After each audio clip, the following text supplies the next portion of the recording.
Welcome to Sober.Coffee, a weekly coffee chat sharing experience, strength, and hope for anyone on the sober road to recovery. You can download Sober.Coffee weekly on all podcast platforms and check us out on Instagram at Sober.Coffee Podcast and on Twitter at Sober.Coffee Pod. To learn more about us and to help support these sessions, visit online at Sober.Coffee. Here are your hosts, two guys on their own path to recovery, Mike and Glenn. Let's join them at the coffee shop. Hey, Vanna. Why am I Vanna? Because you got two N's in Glenn. I mean, I spun the wheel, and there was two N's in Glenn. It's amazing how many people misspell my name, but oh well. What did they call you when you were growing up? Don't say something like the Bopper or something. What was your nickname growing up? Did you ever have one? Well, yeah, people call me half-ass. What, your mom? No. Oh, okay. No. So my mom called me Glenn. Okay. My grandmother was the only person I would ever allow to call me Glenny. Okay. Love her, man. She's awesome. So I won't go there. No. And then most people at school call me half-ass. Half-ass. Yeah, it kind of goes to my last name. I'm not going to say my last name, but it kind of goes to my last name. That was my nickname. Oh, that's funny. Yep. And then, as I, got in the business world and stuff, a couple nicknames. People call me G-Man. You quit calling yourself half-ass in the business world? They don't call me half-ass in the business world. So they call me, G-Man. They call me G1K because I used to fly 1K in United all the time. Mm-hmm. That was kind of a business nickname. So my daughter, my youngest daughter, her name is Christina. Mm-hmm. And so we call her Stina.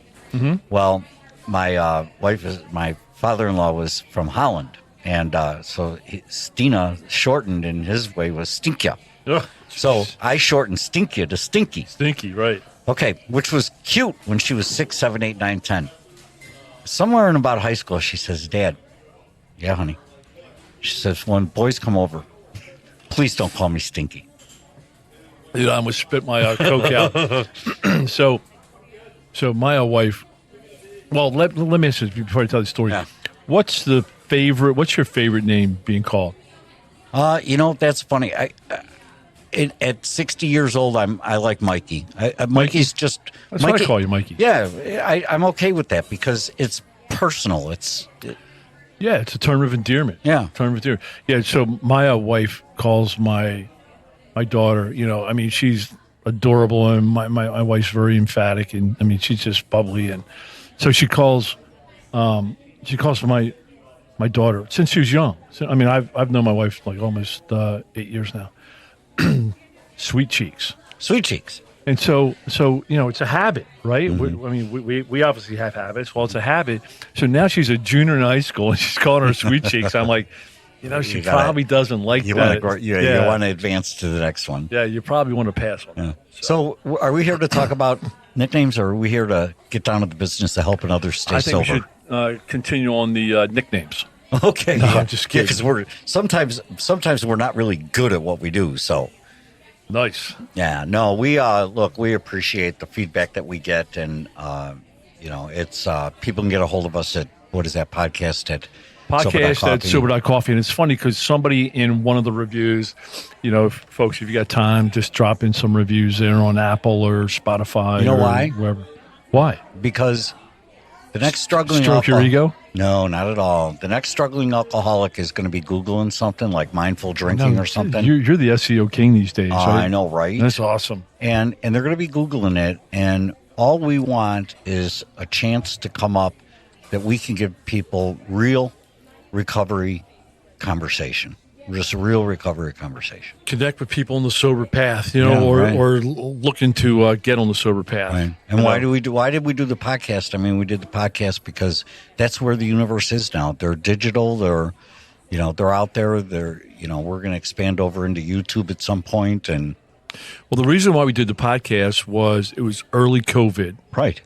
And people were craving connection. And they couldn't get into a room. They were craving connection with sobriety. Yeah. And so that's kind of why we kicked it off. Yeah. So we're in a bit of a series here, and I don't know how they're going to drop, but and that's terms for when they're going to go live. You- I know, right? I didn't know what a drop. You are such a podcast I had no stud. idea. A drop was something a running back did when he fumbled the ball. He Right. dropped it, right? But we're doing a little series here, and we'll get down to business because this is trending. What's trending on Google? And what we're doing is busting out 4 or 5 of them and just doing an complete episode on it because it wouldn't do them justice to cram into it. And today's a good one. No, I love it. It's people out there that are Googling this stuff that are looking for help. Right. And so we just Looking want for to solutions. talk to the topic. And look, we don't know what we're talking about. We're just 2 guys on the road to recovery that are Sharing our experience, strength, and hope. That's it. So I saw one of the top trending topics now is mindful drinking. And So I had to Google that myself okay. because it has been decades since I drank in a mindful way. Oh, I drank. Yeah, but I was, when my early drinking career, I was probably mindful and aware, and then I put it on overdrive, and I just drank. Mm-hmm. So Well, I'm a big fan of mindful, right? I know that is well, today you are. Yes. I think you're mindful in every area of your life. Well, yeah, and that's something I've learned in my days in sobriety is it's important to be mindful. Understand where you are, what's around you. It's a beautiful perspective. Would you interchange the word mindful and aware? Yes. Okay. Yeah. Yeah. absolutely. No, I think you and I in life, every area of our life, we're very aware. Yeah. Of things around us. I think mindful Purposeful awareness. Yeah, I think it has a practical purpose. I think it's thoroughly advantageous meditatively. That was a big sentence right there. Ooh. But meditatively, I mean, it's great just to absorb yourself in what's going on around you. But I absolutely think everybody should. I really do think they should embrace mindful thinking. Yeah, so by mindful thinking and mindful drinking, Yeah, right. I think it's being aware of why and how much you drink. Right. Well, So that worked for me for the first week. I know I'm laughing because what you're basically saying is keep score, and I'm looking at my scoreboard, and it's like drinks 7,353 to Mike's 0. Well, I think that's mindful drinking. It's being Yeah. aware. Yeah. And I think one of the things, and again, what we were kind of kicking around is who's Googling this? Right. Right. Is it a spouse of somebody that has a drinking problem? Probably not. No, probably Right. not. Right. Is it somebody that's sober curious and maybe trying to start out in the sober path? That could be, and 'cause it's a trending. yeah, and they're probably thinking, hey, okay, so I overdrank the last 14 weekends. I binge drank and I created consequences over my drinking the last 14 weekends. But let me be more mindful when I go out, right? Let me be more aware of how much I'm drinking, when I'm drinking. What are the reading that I did, the research that I did is, if you catch it early enough, right? And what we've always said is somewhere there's a line, right? And once you cross that imaginary line, well, it's not imaginary, it's a real line, but it's invisible, right? Once you cross that line of drinking, it's very hard or impossible to go back to be a social drinker, right? But if you catch it early enough, right? Mindful drinking is also, coupled with healthier relationships with alcohol, right? Meaning less consumption, right? When you go to a function, instead of having 12 drinks, hey, let me have 2, right? Then we start getting into the conversation of, well, I crave more, I want more, and I only wanted 2, and I only planned to have 2, and I had 12, right? That's crossing that line, right? But if you're early enough, you can catch yourself and really, lead yourself into a better relationship with alcohol. I think if you're keeping a spreadsheet of your alcohol consumption, I think you've crossed the line already, right? I mean, I think. Oh, I think you're in the problem zone. Right.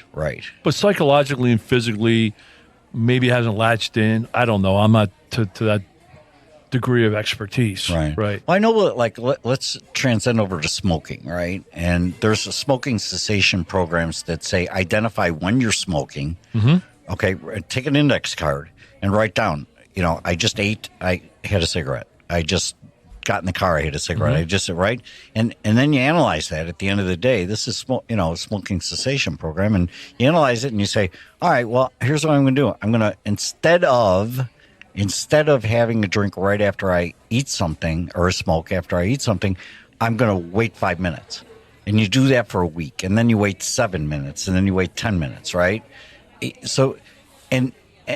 But at some point, here's the key. Here's the difference. In the smoking cessation coaching that I was involved in, there's an end date. There's an objective to stop. You're not doing a smoking cessation. It's a means to an end. So it's a means. You're not looking to cut down to half a pack of cigarettes a day. You're looking to stop smoking.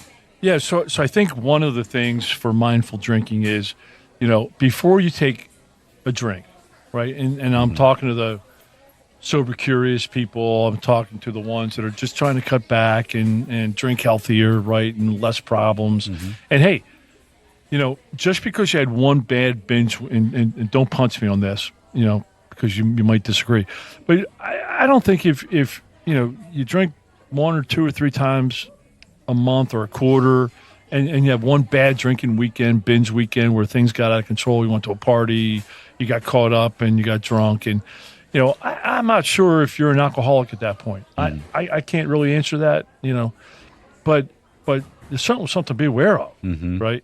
You're giving me that look. Well, no, I'm smirking. Can I interject with? Of course you can. Quick story. Punch me. It's kind of funny now, but so back in I don't know, it had to be 1999, 2000, 2001. Yeah, 4th grade. Thank you.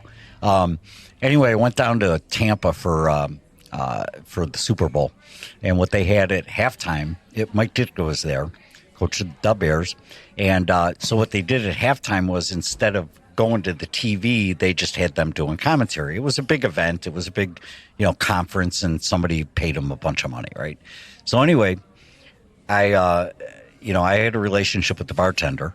I had a business relationship with the bartender that every time I hit the floor, got up out of my seat, he'd prepare a drink.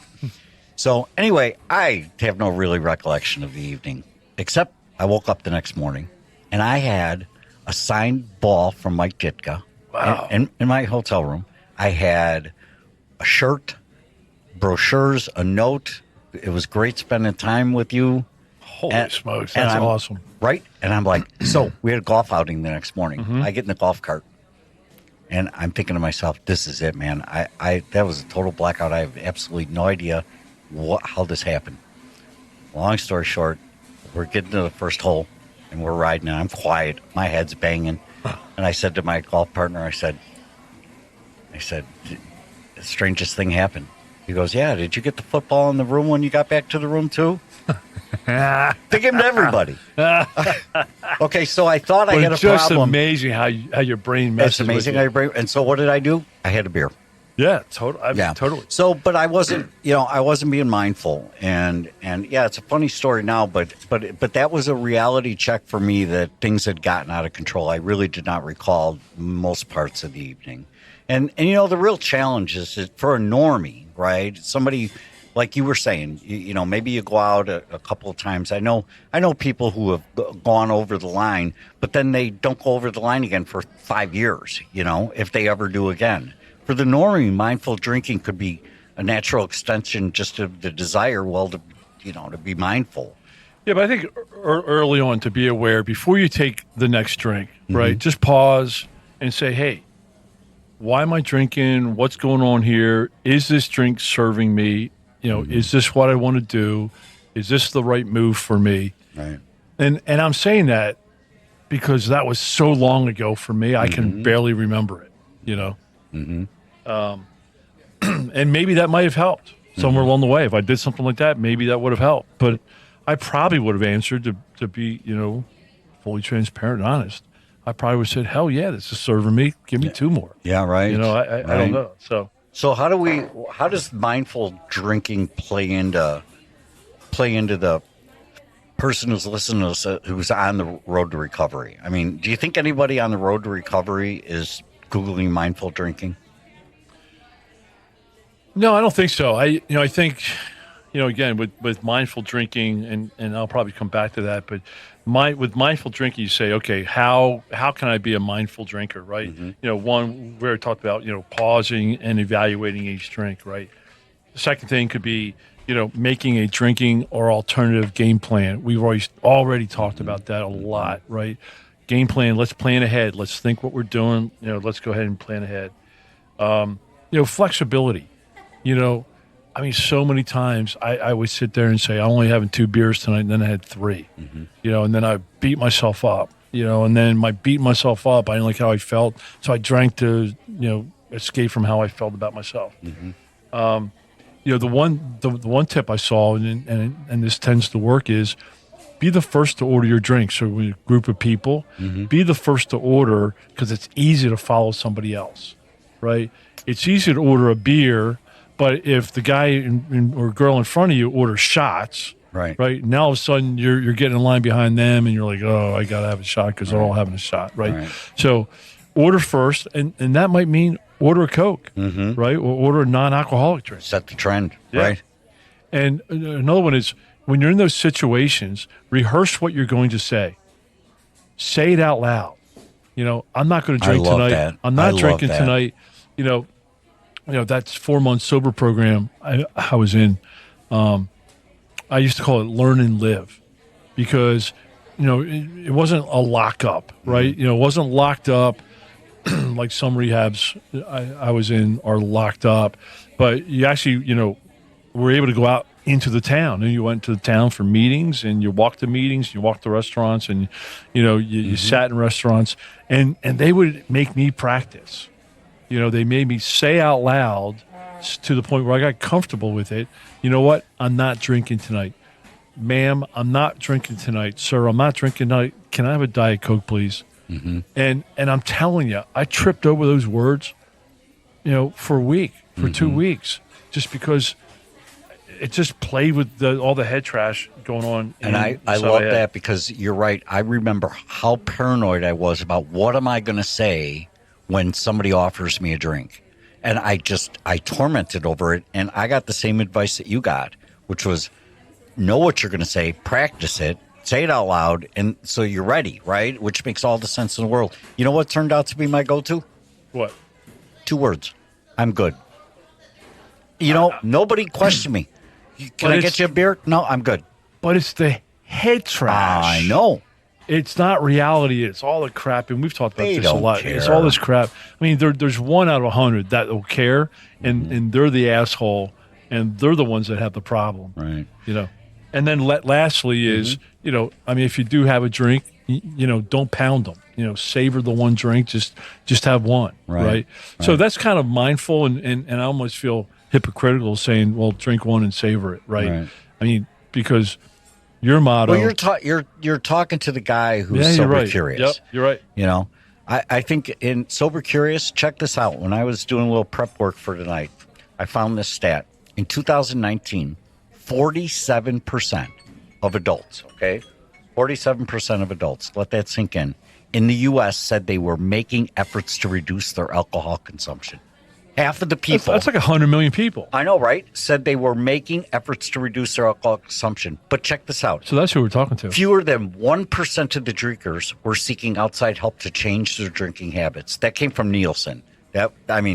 For those that are old enough, Nielsen's a legitimate survey organization. Right. So less than 1% are getting help. No, have seeked outside help. So now you got the people who seek outside help, but then don't thoroughly follow the path. They don't take the help. So let's just guess. So there's 360 million people in the United States. Let's just say, 60 Adults. million are kids. Right. Okay. And, or whatever. Right. Yep. So there's 300 or there's 200 million people. Right. And half of that roughly is trying to cut back. Isn't that crazy? And 1% or 1 million they were making are getting efforts. help. That's right. So, I mean, man, that's who we're speaking to. Yeah. We're talking to 99 million people. That's right. That are trying to cut back. And so that's a big pool. Mm-hmm. And, I understand that 99% haven't gotten help yet. Right. Because in my mind, for a long time, I will figure this out. Right. And it was only that I reached significant major negative consequences. And you don't have to go that far. Oh my God, totally. You don't have to go that far. I did because I'm a jagoff. I am seeing. I was a jagoff. You were. I am seeing more young people now becoming sober, and that warms my heart. You can see it in the rooms. I love it. Yeah, you see it in the rooms, and so I guess the end of my story is, if you cut down, if you're only having 1 cigarette a day, just quit. If you're only having 2 drinks, I'm being hypocritical, but I mean, life without alcohol goes on. It doesn't. It's going on for me anyway. That's all I could say. It goes on for me. I went to Nashville, had a good time, awesome. Didn't need alcohol. And you probably enjoyed it. Not probably. You definitely enjoyed it better. Absolutely. So I just wrote down, I said, mindful drinking increases awareness and avoids crashing the plane. You don't have to get to the point where you lose everything. That's right. You don't have to get to the point where you hit rock bottom and pay all the ultimate consequences. And guess what? And if you're on the road to recovery listening to us, that option is still out there. Yes. The hole is only as deep as until you stop digging. And you can start digging again with that next you grab drink. that shovel. As soon as you take that next drink, right. man, you start digging. All right, man, this was good. Let's go. Let's hit topic number 3 next time. Looking forward to the next one. All right, thanks, man. All right, see you, brother. Bye. Thanks for joining us for today's coffee chat. To contact the show, email us at podcast@sober.coffee. If you need immediate help, the AA hotline is 800-839-1686.